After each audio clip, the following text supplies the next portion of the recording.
My name is Madison Reynolds, 27, and I still remember that phone call like it was yesterday. I sold your house to teach you a lesson about respect. My stepmother Brenda sneered over the phone. The new owners move in next week. My hand didn't even tremble as I held the receiver. I smiled, remembering the secret meeting with my late father's lawyer. Good luck with that, I replied simply. She had absolutely no idea what was coming. Dad had made sure of that before cancer took him from us last year.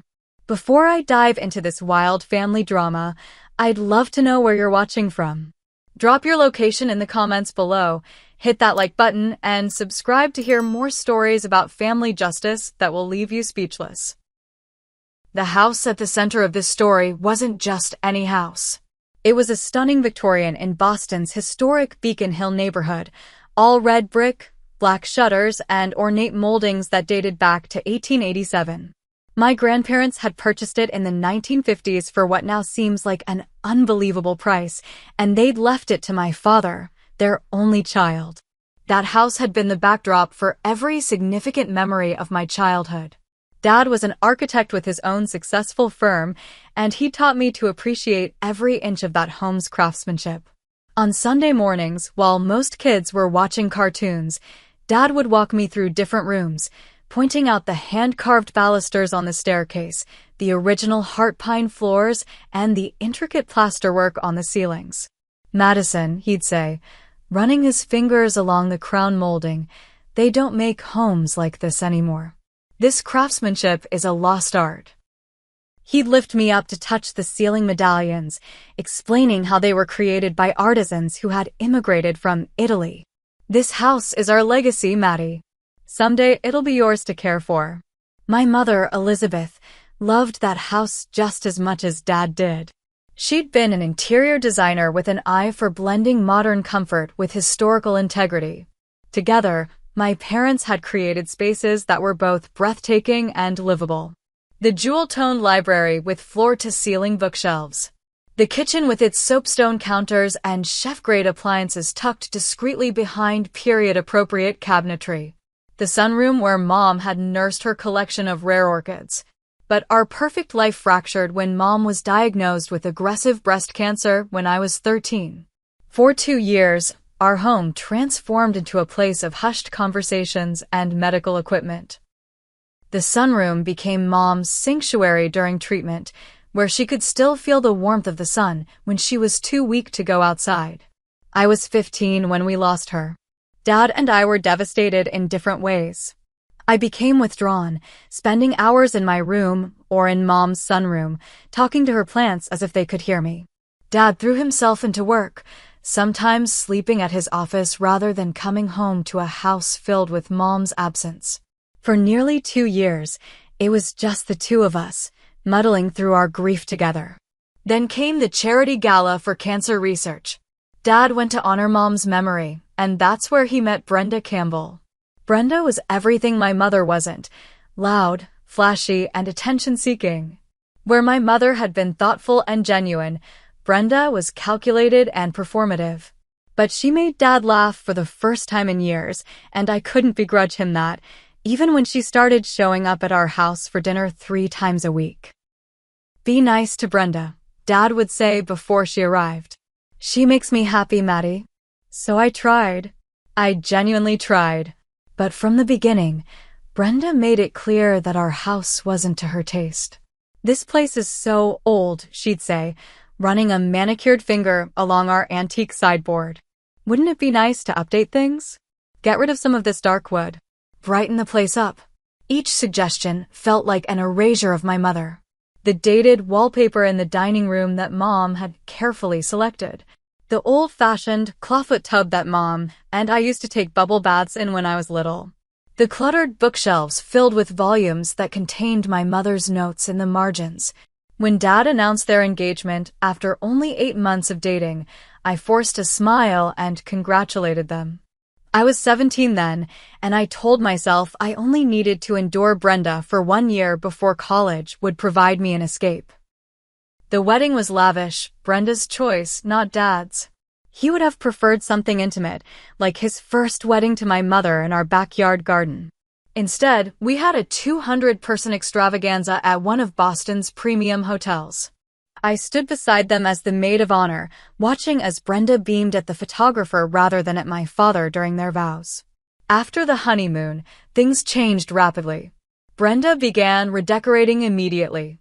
Room by room, my mother's touch disappeared from our home. The antique Persian rugs were replaced with modern geometric patterns. The warm colors gave way to stark whites and grays. Family photos were rearranged to prominently feature Brenda, with many of the ones featuring just Dad and Mom and me disappearing altogether. Dad seemed oblivious at first, or perhaps he was just grateful not to be alone anymore.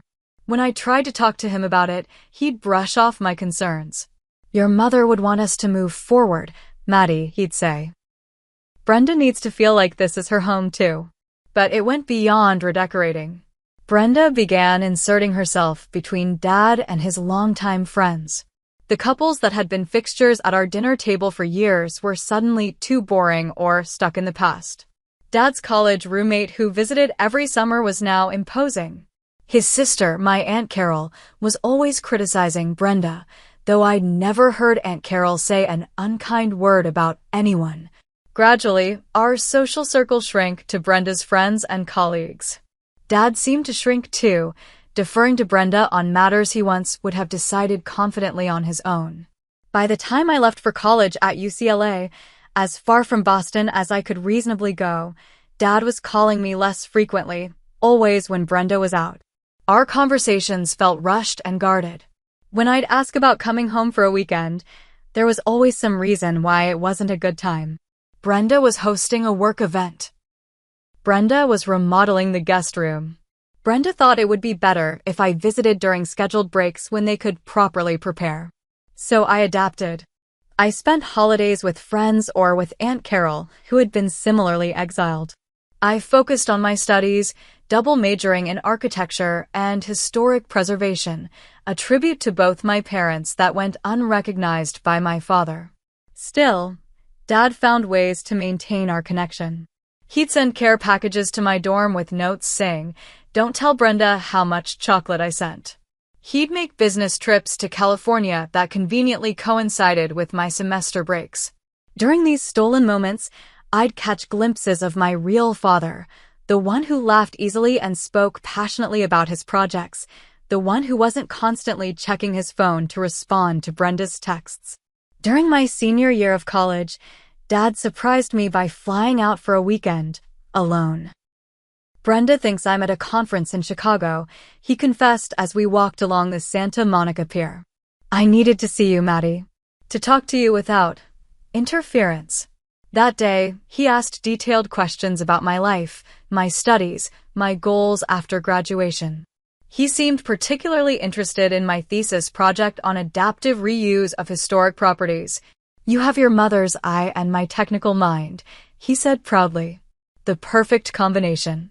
Before he left, he hugged me tighter than usual. "I've made some mistakes, Madison," he said, using my full name as he always did when he was serious. "But I want you to know that you are the most important person in my life. Never doubt that." I didn't know then that he was saying goodbye in his way. I didn't know that he'd already received his diagnosis.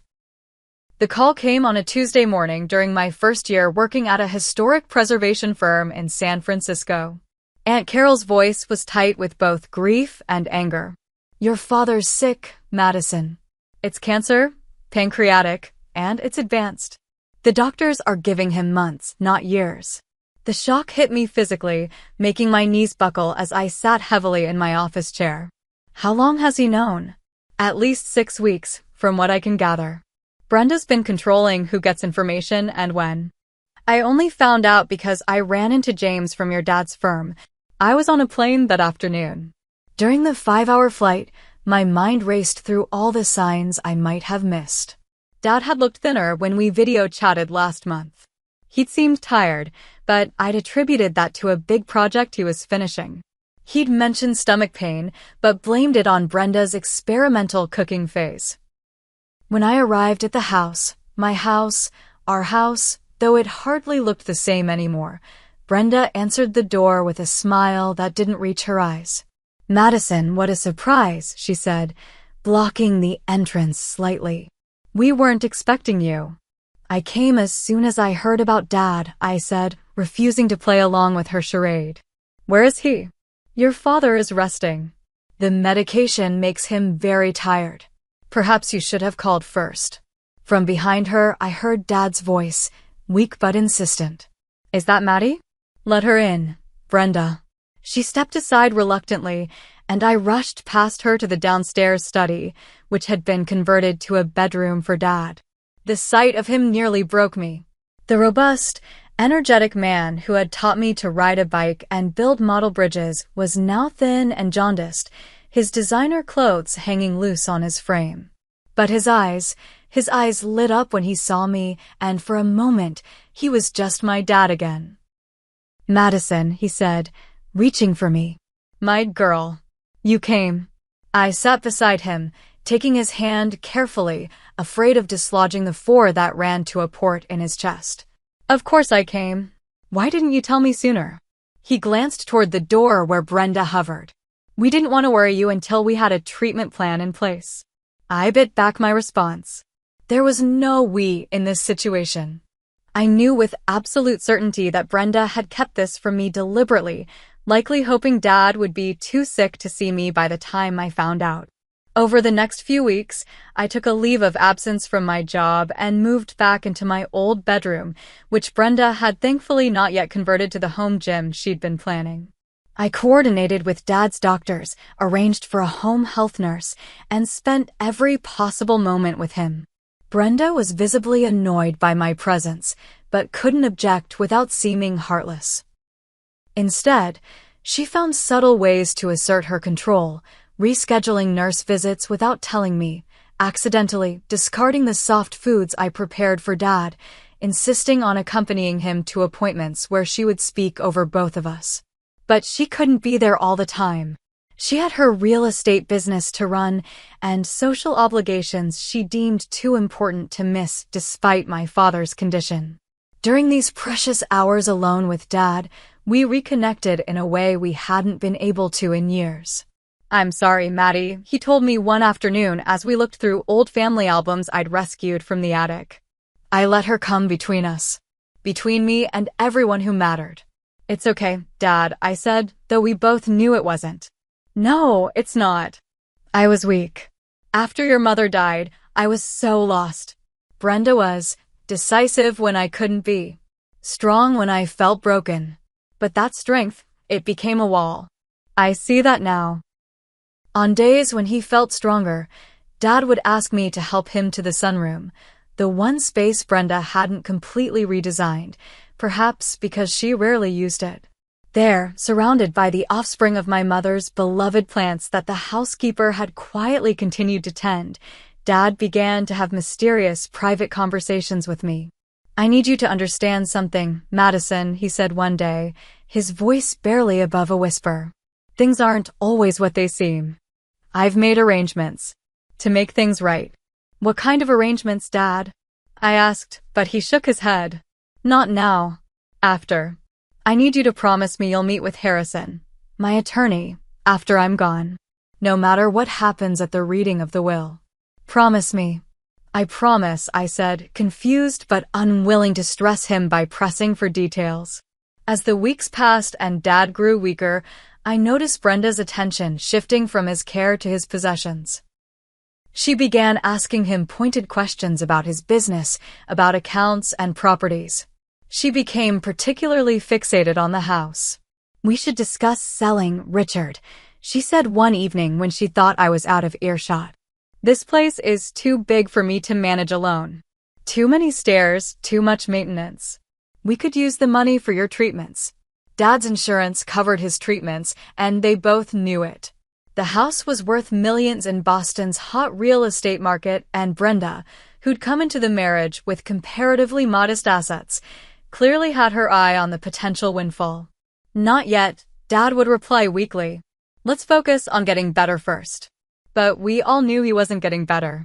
The treatments had failed to shrink the tumors, and Dad had decided to stop them, preferring quality of life over a slightly prolonged, painful existence. During his final week, Dad insisted on speaking to me alone each day. These conversations were often fragmented, jumping between childhood memories and urgent instructions. The oak tree in the backyard, remember how we built that treehouse? Harrison has the papers. Your mother's jewelry is in the safe deposit box. Key in my desk. Harrison knows. Trust Harrison. I nodded and took notes, unsure what was delirium and what was important information. The night before he died, Dad had a moment of perfect lucidity. He gripped my hand with surprising strength and looked directly into my eyes. Madison, I need you to forgive me. For Brenda. For the lost years. But know this, I've always loved you more than anything in this world. And I've done everything I could to protect you. Remember that when it seems like I didn't. I held his hand against my cheek, memorizing the feel of it. There's nothing to forgive, Dad. I love you. He died peacefully the next morning with me on one side of his bed and Brenda on the other. In that moment of profound loss, I thought perhaps grief might bridge the gap between Brenda and me.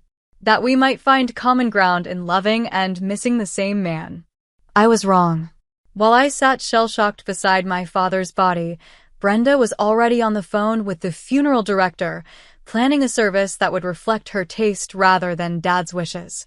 The funeral was exactly as Brenda wanted it. Elaborate floral arrangements Dad would have found excessive, eulogies from her friends who barely knew him. A reception at an upscale hotel rather than the intimate gathering at home that Dad had specified in the notes I'd found in his desk. Throughout the service, Brenda played the part of the devastated widow perfectly, accepting condolences with a practiced balance of dignity and visible grief. Yet I noticed how quickly her expression changed when she thought no one was watching, the tears drying up instantly, the look of calculation returning to her eyes as she assessed the attendees, likely mentally cataloging who would be useful to her moving forward. I stood beside her in the receiving line, accepting hugs from Dad's colleagues and friends, many of whom I hadn't seen in years due to Brenda's systematic isolation of my father. Several whispered to me how glad they were that I had been there for Dad at the end, how much he had always talked about me with pride, even during the years Brenda had kept us apart. Aunt Carol stayed close to me throughout the day, a buffer between me and Brenda's performative grief. Your father adored you, she reassured me repeatedly. Never doubt that, no matter what happens next. I didn't understand what she meant by what happens next until 2 days later, when we gathered at Mr. Harrison's office for the reading of the will. Mr. Harrison's office was located in a historic brownstone in downtown Boston, the kind of dignified old building where generations of the city's legal and financial matters had been handled with discretion. The conference room where we gathered featured dark wood paneling, leather chairs, and a massive table that seemed designed to intimidate. I arrived early, wanting a moment to compose myself before facing Brenda again. Mr. Harrison, a tall man in his 60s with silver hair and kind eyes behind wire-rimmed glasses, greeted me with unexpected warmth. Madison, he said, shaking my hand with both of his. It's good to finally meet you, though I wish it were under better circumstances. Your father spoke of you often and with great pride. Before I could respond, the door opened and Brenda swept in, dressed in an expensive black suit that screamed wealthy widow rather than grieving wife. She was accompanied by a sharp-featured man carrying a leather portfolio whom she introduced as my attorney, Mr. Daniels. The fact that she'd brought her own lawyer suggested she was expecting something contentious. I glanced at Aunt Carol, who had arrived just after me, and she raised an eyebrow slightly. Shall we begin? Mr. Harrison said once we were all seated. He opened a thick folder and cleared his throat. This is the last will and testament of Richard James Reynolds, revised and signed 6 months ago, with myself and 2 colleagues as witnesses. 6 months ago. Just before Dad's diagnosis, if my timeline was correct. Mr. Harrison began with the standard legal preamble, then moved to the specific bequests. Dad's collection of architectural books to his firm. A generous donation to the Cancer Research Foundation established in my mother's name. His vintage car to his oldest friend from college. Then came the items that mattered most. To my daughter, Madison Elizabeth Reynolds, I leave my personal effects, including photographs, my architectural drafting tools, and the family albums. I felt my stomach drop. Personal effects? That's all? Additionally, to Madison, I leave a cash bequest of $50,000. $50,000 was generous under normal circumstances, but given my father's wealth and our family history, it felt like an afterthought. I could feel Brenda's smirk without even looking at her. The remainder of my estate, Mr. Harrison continued, including all real property, financial accounts, investments, and business interests, I leave to my wife, Brenda Campbell Reynolds. The words hit me like physical blows. The house, my childhood home, my grandparents' legacy, the place my father had promised would someday be mine to care for, was now Brenda's, along with everything else that defined my father's life and work. How could he do this? After all his mysterious comments about making things right, after all his hints about arrangements and instructions to meet with Harrison, I must have made some small sound of distress because Aunt Carol reached over and gripped my hand tightly. "Are there any questions?" Mr. Harrison asked, looking directly at me with an unreadable expression. Brenda's attorney spoke up. "Everything seems quite straightforward. My client is satisfied with the terms." I bet she was. In the space of 10 minutes, Brenda had gone from a moderately successful real estate agent to a multimillionaire with significant property holdings. "Madison?" Mr. Harrison prompted. "Any questions?" I wanted to scream, to demand explanations, to ask how my father could have betrayed not just me, but the generations of Reynolds who had preserved our family home. Instead, I managed a stiff no. "No questions." "Very well," Mr. Harrison said. "There are papers to sign regarding the transfer of assets. Brenda, my assistant, has those ready in the next room. Madison, if you could stay behind for a moment, there are some details regarding your father's personal effects that we need to discuss." Brenda rose, triumphant. "Take all the time you need to discuss knickknacks," she said. "I have more pressing matters to attend to, like deciding what color to paint the living room. I'm thinking white, to brighten up all that dreary woodwork." She swept out with her attorney, leaving me stunned and shaking with both grief and anger. As soon as the door closed behind them, Mr. Harrison's formal demeanor changed. He quickly crossed to a sideboard, poured a glass of water, and brought it to me. "Drink this," he instructed gently. "And then listen very carefully. All is not as it appears, Madison." I took the water automatically, my mind still reeling. "What do you mean?" "She got everything. The house, the money, everything he worked for." "Not exactly," he said, his voice lowered conspiratorially. He reached into an inner pocket of his suit jacket and withdrew a small envelope. "Your father asked me to give you this privately after the formal reading. And he asked me to tell you that you must meet me tomorrow at 10 a.m. at the Blackbird Cafe on Charles Street. Come alone, tell no one." I took the envelope with trembling fingers. Inside was a note in my father's handwriting. "Madison, what you heard today is not the full story. Harrison will explain everything tomorrow. Trust him completely. Remember what I told you. Things aren't always what they seem. I've made arrangements. I love you more than anything. Dad."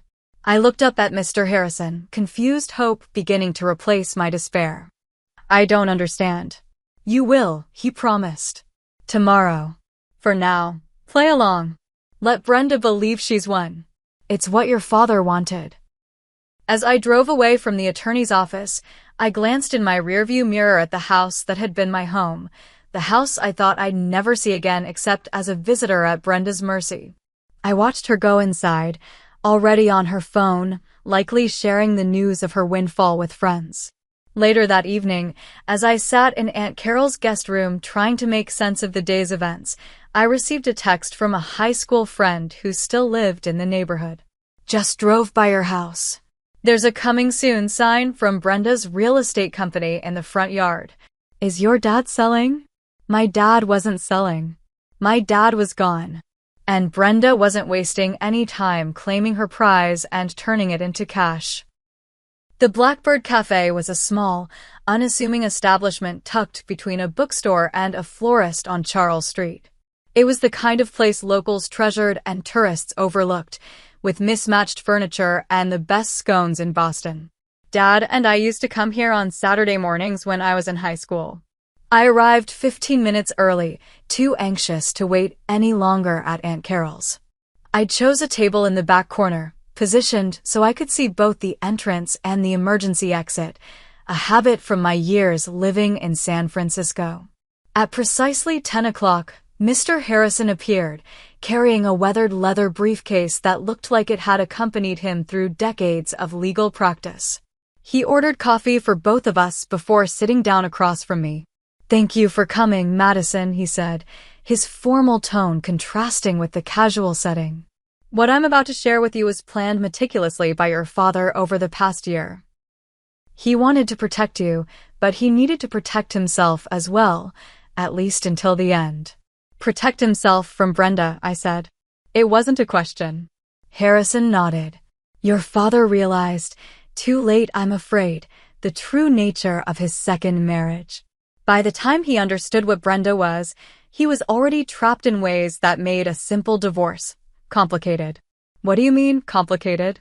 "Dad had all the money, all the power in that relationship." Harrison smiled sadly. "Power isn't always about money, Madison. Brenda had gathered quite a collection of compromising information on your father. Business decisions that, taken out of context, could have been portrayed as unethical. Private struggles after your mother's death that could have damaged his reputation. Nothing illegal, nothing truly wrong, but enough that a vindictive ex-wife could have destroyed the firm he'd built over 30 years. I thought about the changes in my father over the years of his marriage to Brenda, how he'd become more withdrawn, more cautious, less the bold and principled man I'd grown up admiring. So he stayed with her, even though he knew she was toxic. He did.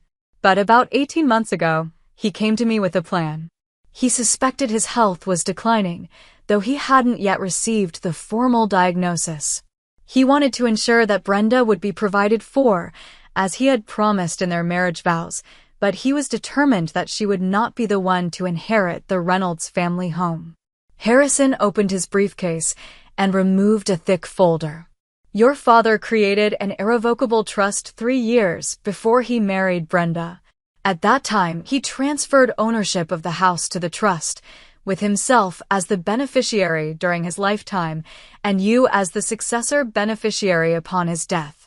My mind was racing to keep up, but at the will reading yesterday, the will dealt with assets in your father's name at the time of his death. The house was not among those assets, though Brenda never realized this. Your father maintained the fiction that he owned the house, paying for all maintenance and taxes from his personal accounts. The trust arrangement was buried in legal documents that Brenda, despite her business acumen, never thought to investigate. He handed me the folder. These are copies of all the relevant documents. The house is yours, Madison.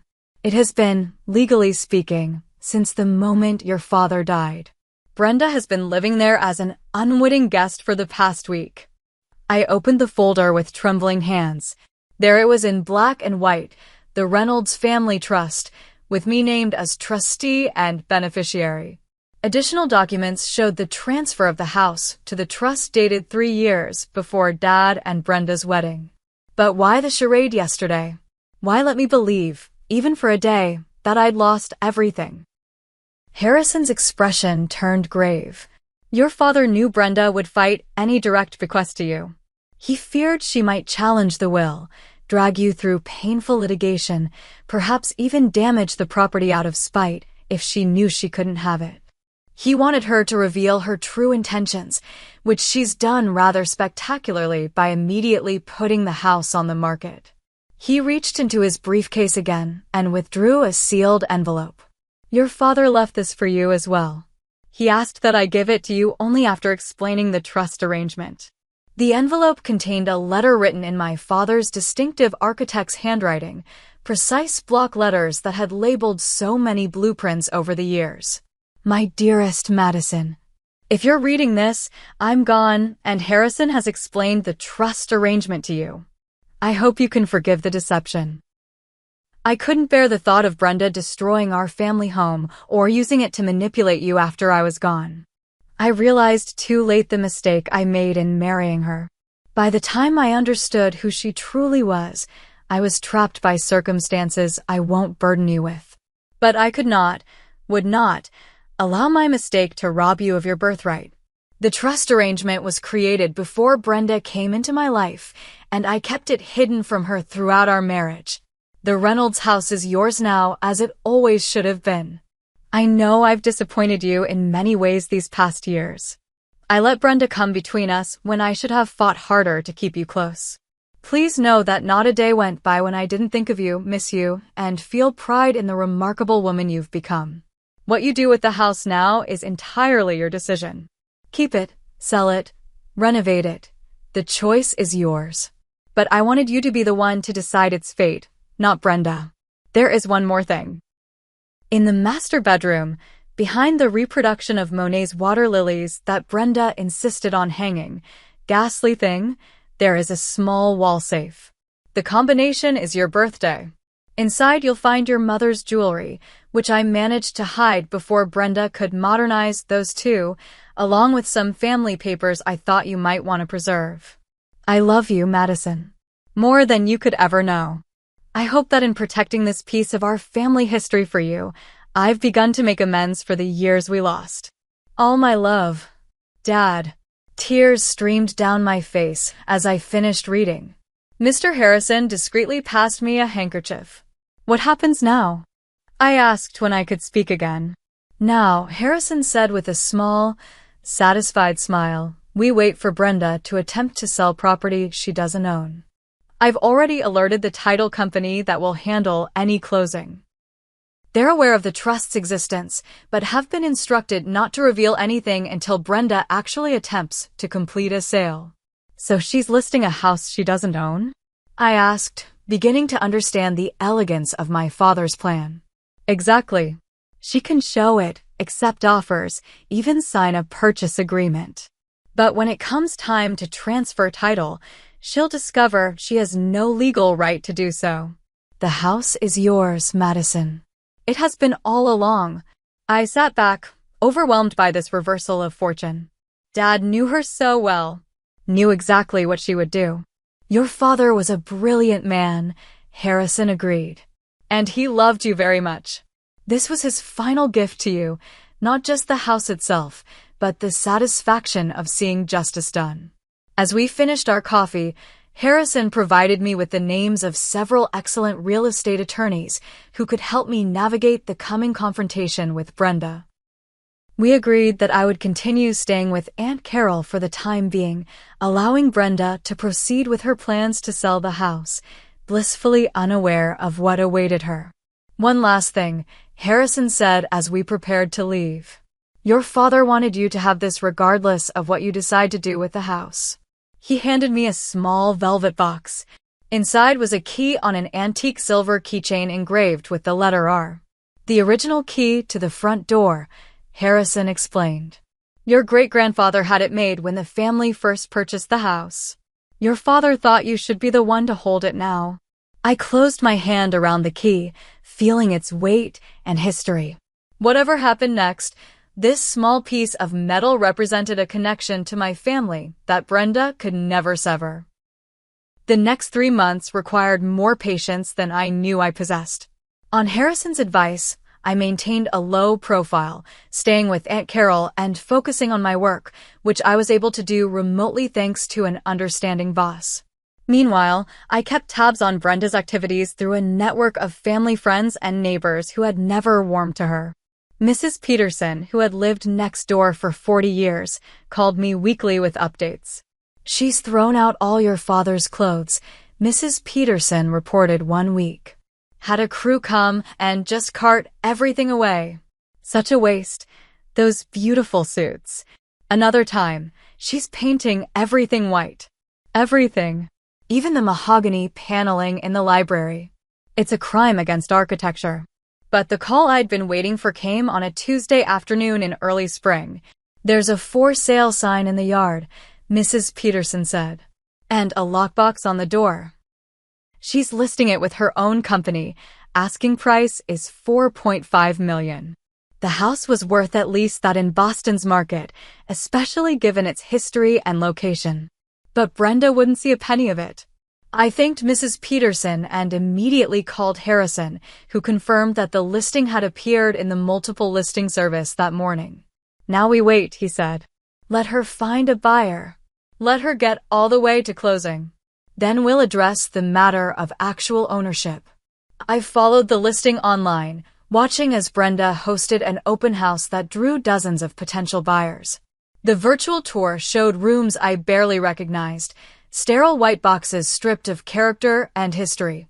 She'd removed built-in bookcases, covered original fireplaces with drywall, and replaced the hand-carved newel post on the main staircase with something sleek and modern.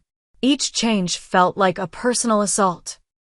Exactly 2 weeks after listing, the status changed to pending, meaning Brenda had accepted an offer. According to Harrison's sources at the title company, the buyers were a tech executive and his wife relocating from Seattle, prepared to pay the full asking price in cash. That's when Brenda called me. I'd been expecting it. This final twist of the knife. This opportunity to gloat. "Madison," she said when I answered, her voice syrupy with false concern. "I realized I never told you about the house." "What about it?" I asked, keeping my voice neutral. "I've sold it," she announced triumphantly. "I know how attached you were to that old place, but it was just too much house for one person. The new owners are a lovely couple. They're planning to gut the inside completely. Something about open concept and smart home technology." I gripped my phone tighter but maintained my calm. "I see. Of course, I did set aside a few of your old things from the attic," she continued, her voice dripping with condescension. "Photo albums and such. Nothing valuable, but they might have sentimental worth to you. You can pick them up before closing next week." "That's thoughtful of you," I managed. "I thought so," she preened. "Oh, and Madison? I wanted you to know I sold the house to teach you a lesson about respect. Maybe next time you'll think twice before trying to turn your father against me." My blood boiled at the accusation, as if I'd been the manipulative one in this scenario. "The new owners move in next week," she continued, clearly enjoying herself. "So, if you want to say goodbye to the place, you should do it soon. Though honestly, you might not recognize it anymore." That's when I allowed myself a small smile, thinking of the documents safely stored in Harrison's office and the key I now wore on a chain around my neck. "Good luck with that," I replied simply. "What's that supposed to mean?" she demanded, her tone shifting from smug to suspicious. "Nothing," I said. "I'm sure everything will work out exactly as it should. Goodbye, Brenda." I hung up and immediately called Harrison to let him know that closing was scheduled for the following week. He promised to have our legal team ready. "Should I be there?" I asked. "Absolutely," he said. "After all, you're the only one who can actually transfer ownership of the property." The week passed in a blur of preparation. Harrison arranged for a court reporter to be present to document the proceedings. We alerted the title company's legal department, who prepared the necessary paperwork to clarify the true ownership. I even had a locksmith make a new set of keys for the front door. The original would remain around my neck, but I might need spares depending on what I decided to do with the house. The morning of the closing, I dressed carefully in a tailored navy suit that projected both professionalism and authority. Aunt Carol drove me to the title company's office, squeezing my hand before I got out of the car. "Richard would be so proud of you," she said. "Go get your house back." I met Harrison in the lobby, and together we waited until everyone else had arrived before making our entrance. Through the glass doors of the conference room, I could see Brenda holding court, laughing with the real estate agents and the buyers, a professional-looking couple in their 40s. Papers were spread across the large table, pens at the ready. Harrison and I exchanged a glance, and he nodded. It was time. When we walked in, Brenda's smile froze on her face. Madison? What are you doing here? Hello, Brenda, I said calmly. I believe you're trying to sell my house. The conference room at Boston Trust Title Company fell silent as all eyes turned to me. Brenda recovered quickly, her smile tightening into something predatory. Madison is my late husband's daughter, she explained to the confused buyers. She's having some trouble accepting the sale. But I assure you, everything is in order. She turned to me, her voice hardening. This is highly inappropriate. If you wanted to say goodbye to the house, you should have done it earlier. The male buyer, who introduced himself as Jonathan Kelly, looked uncomfortable. Perhaps we should give you a moment to sort this out. That won't be necessary, Harrison interjected smoothly, placing his briefcase on the table. I'm Edward Harrison, attorney for Madison Reynolds. And I'm afraid Mrs. Reynolds is correct.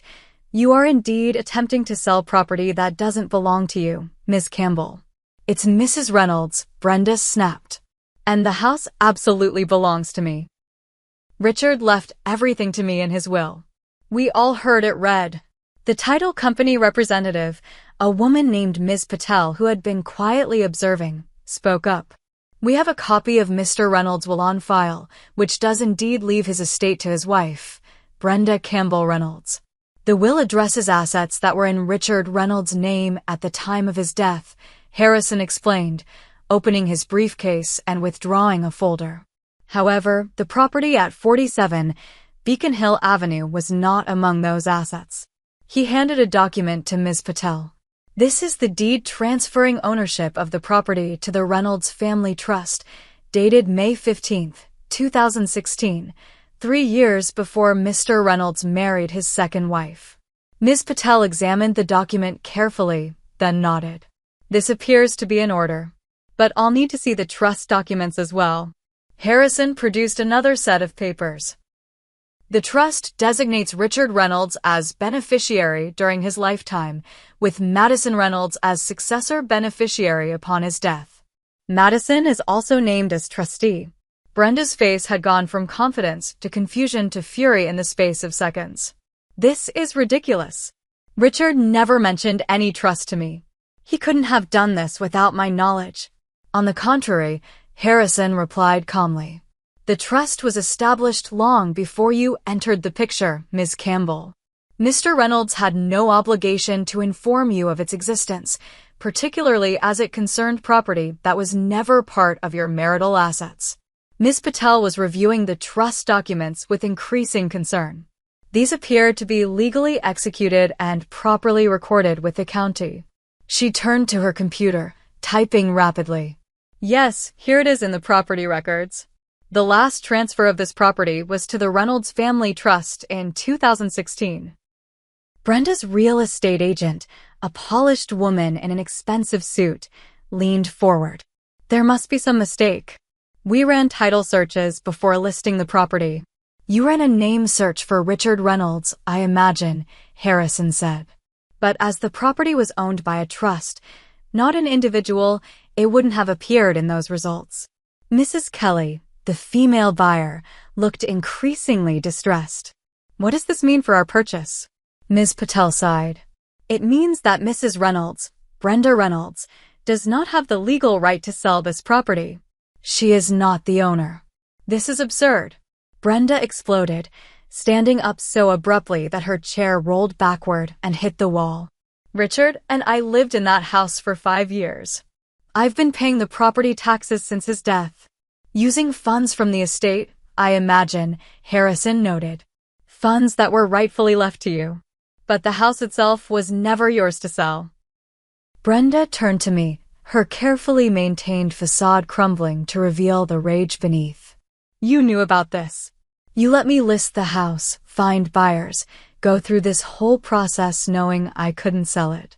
Yes, I said simply. Just like you knew the house meant everything to me and still planned to sell it out from under me without a second thought. I'll fight this, she threatened, looking around wildly. I'll contest the trust.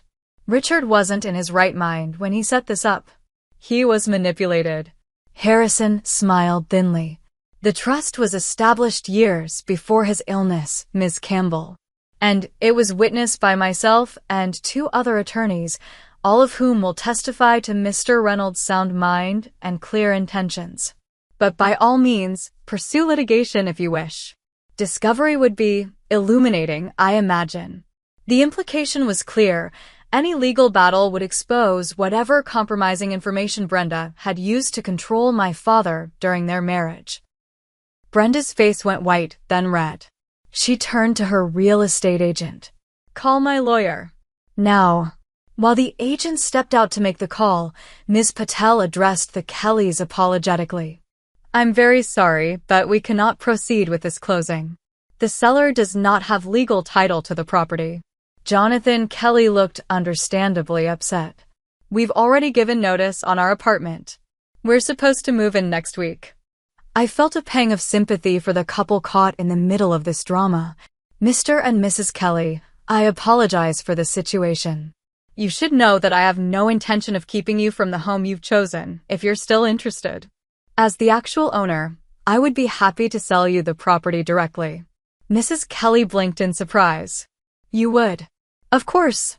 We can discuss terms that would be fair to everyone, except perhaps Ms. Campbell's commission, I added, unable to resist the small dig.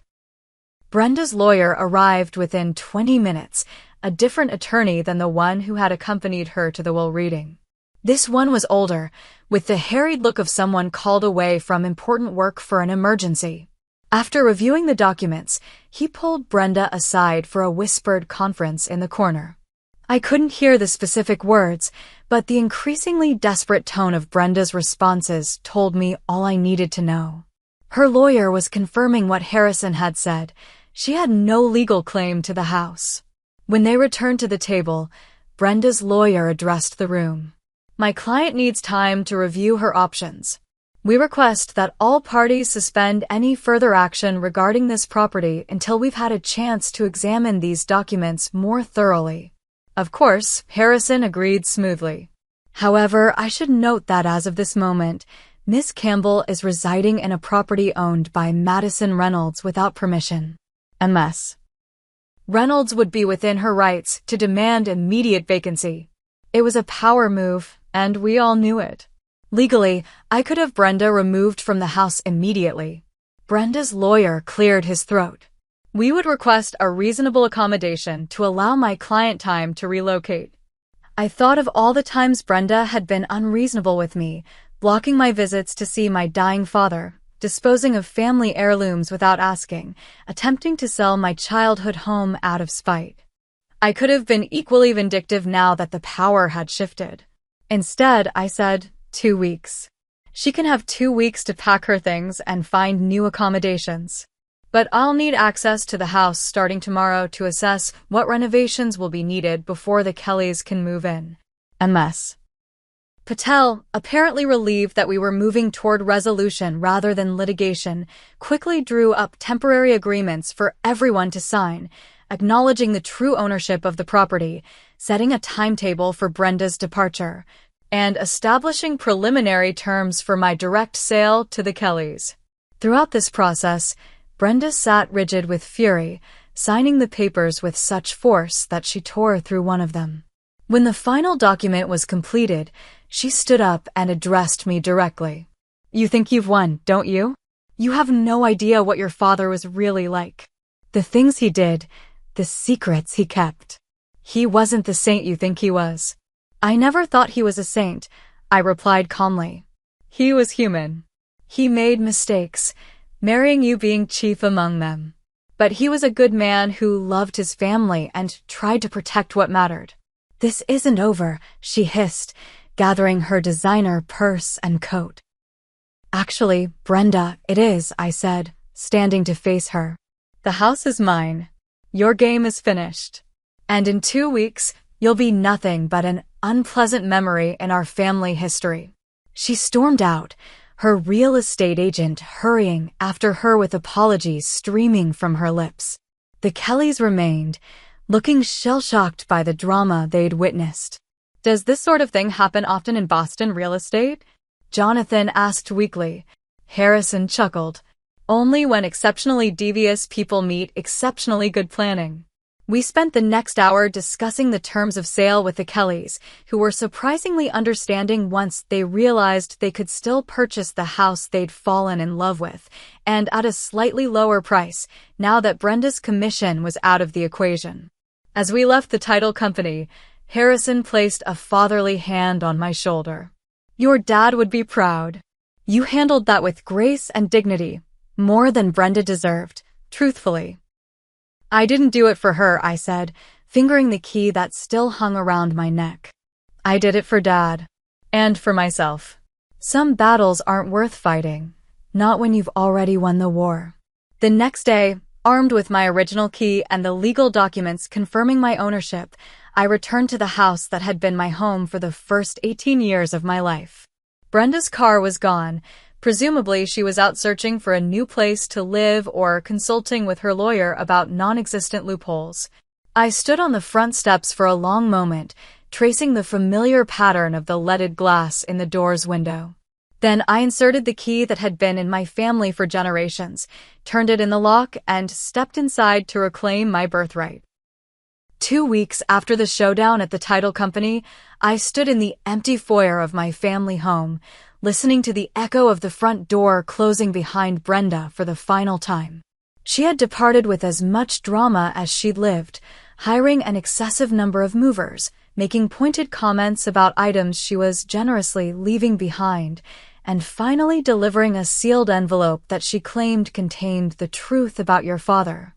I had accepted the envelope politely, waited until she was gone, and then promptly dropped it unopened into the fireplace in the library, one of the few original features she hadn't managed to destroy during her redecorating frenzy.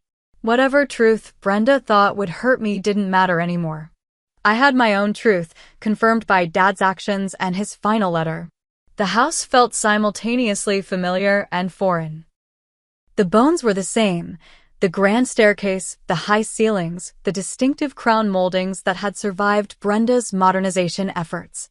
But the spirit had been altered by her cold white paint, the removal of built-in bookshelves, and the replacement of antique fixtures with trendy modern alternatives. I had sold the house to the Kellys as promised, but with a contingency that gave me 2 months to live there before they took possession.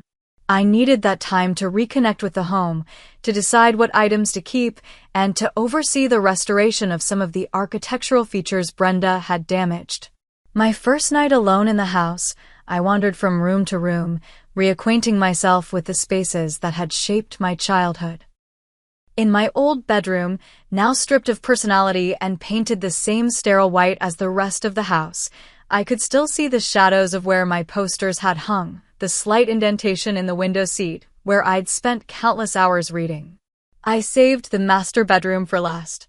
It had been my parents' room, then Dad and Brenda's, and I entered it with a mix of reverence and trepidation. Brenda had completely redesigned this space, replacing the warm cherry furniture with sleek gray and chrome pieces, covering the original hardwood floors with white carpet, and, as Dad had mentioned in his letter, hanging an oversized reproduction of Monet's water lilies over the fireplace. I carefully removed the artwork, revealing the wall safe just as Dad had described. My fingers trembled slightly as I entered my birthday, 0629, into the combination lock. The mechanism clicked, and the door swung open. Inside were several velvet jewelry boxes, a thick manila envelope, and a smaller white envelope with my name written in Dad's distinctive handwriting. I opened the white envelope first. My darling Madison, if you're reading this, you've reclaimed your birthright and discovered the safe. Inside you'll find your mother's jewelry, which she always intended for you to have. The sapphire set was her favorite. She wore it the night we got engaged. The manila envelope contains family papers, including the original deed to the house from your great-grandparents' purchase.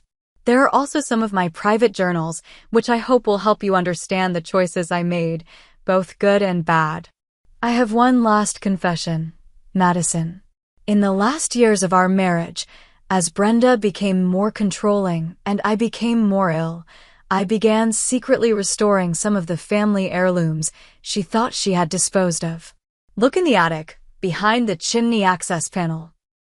There you'll find the items I managed to save: your mother's favorite books, photographs Brenda removed from albums, the hand-carved music box your grandfather made for you.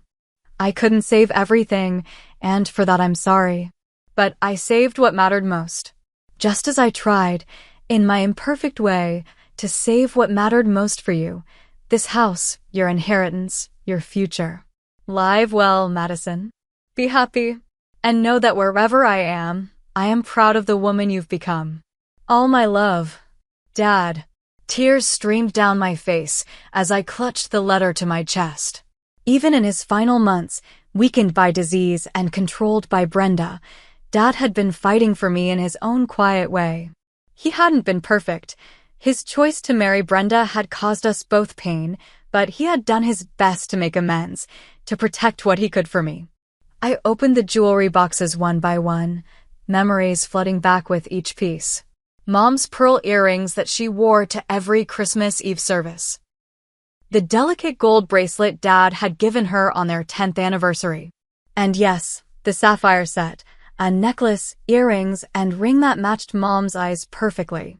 The manila envelope contained exactly what Dad had promised: family documents, his personal journals, and photographs I had thought lost forever. I would read the journals eventually, but not yet. Tonight was about reconnection, not diving into Dad's private thoughts. I made my way to the attic, flashlight in hand, and located the chimney access panel. Behind it, just as Dad had described, was a hidden cache of family treasures, items Brenda had discarded or hidden that Dad had secretly recovered and preserved. Mom's dog-eared copy of Pride and Prejudice with her notes in the margins, the family photo albums spanning generations, the music box my grandfather had carved, which still played Somewhere Over the Rainbow when wound, my parents' wedding album, Dad's collection of architectural awards. I spent hours in the attic that night, surrounded by these rescued fragments of my family history, alternately crying and laughing as memories washed over me. By the time I descended the stairs, dawn was breaking and I had made a decision. Over the next 2 months, I threw myself into a careful, selective restoration of the house. I didn't try to erase all of Brenda's changes. Some of her modernizations actually complemented the historic features rather than fighting them. But I restored the library's built-in bookshelves, refinished the hardwood floors she had covered, and reinstalled the antique light fixtures I found carefully wrapped and labeled in the basement. The Kellys visited weekly to discuss the renovations, their initial wariness giving way to genuine enthusiasm as they saw the house's transformation. They had young children who would fill the rooms with laughter again, and they appreciated the blend of historic character and modern amenities I was creating. "We'll preserve the heart of the house," Jonathan promised during their final visit before I moved out. "Our kids will know its history." On my last night in the house, I sat in Dad's study, the one room Brenda had left mostly untouched, perhaps because she rarely entered it. I had packed the items I was keeping: Mom's jewelry, the family photographs and documents, Dad's architectural tools, and a few pieces of furniture with special significance. The rest would stay with the house, part of its continuing story. I felt a profound sense of peace sitting in Dad's leather chair, surrounded by his books and the subtle scent of his pipe tobacco that somehow lingered years after he'd given up smoking. The house had been reclaimed, not just from Brenda but from the grief and distance that had separated Dad and me during his marriage. Through his final act of love and protection, he had restored our connection even after death. The lesson wasn't lost on me. Dad had made mistakes. We all do. He had allowed fear and manipulation to separate him from those he loved most. But in the end, he had found the courage to make amends, to protect what mattered, to ensure that justice would eventually prevail. I had learned that patience sometimes serves justice better than immediate confrontation.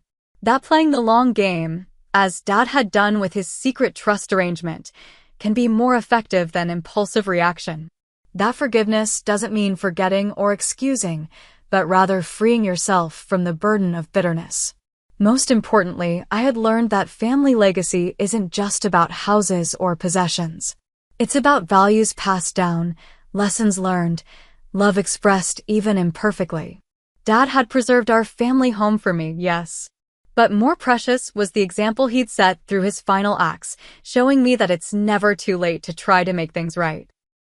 As the first light of dawn filtered through the study windows, I rose from Dad's chair and took one last look around. I wouldn't be living here anymore, but I had reclaimed what mattered: my heritage, my memories, my peace of mind. And Brenda's attempt to erase all of that had ultimately failed. Sometimes justice comes in unexpected ways. Sometimes the most powerful response to cruelty isn't dramatic confrontation, but quiet, methodical planning. Sometimes winning doesn't mean destroying your opponent, but simply taking back what is rightfully yours and moving forward with grace. As I closed the front door behind me for the final time, I felt Dad's presence beside me, his hand symbolically on my shoulder. "We did it, Dad," I whispered. "We showed her that some things can't be bought, sold, or stolen.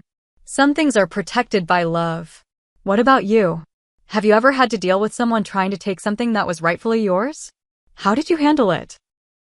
I'd love to hear your stories in the comments below. And if this tale of family justice satisfied something in your soul, please hit that like button and subscribe to hear more stories of people standing up for themselves in the face of injustice. Remember to share with anyone who might need a reminder that sometimes the good guys really do win in the end. Thank you for listening, and remember, patience and planning often triumph over greed and manipulation.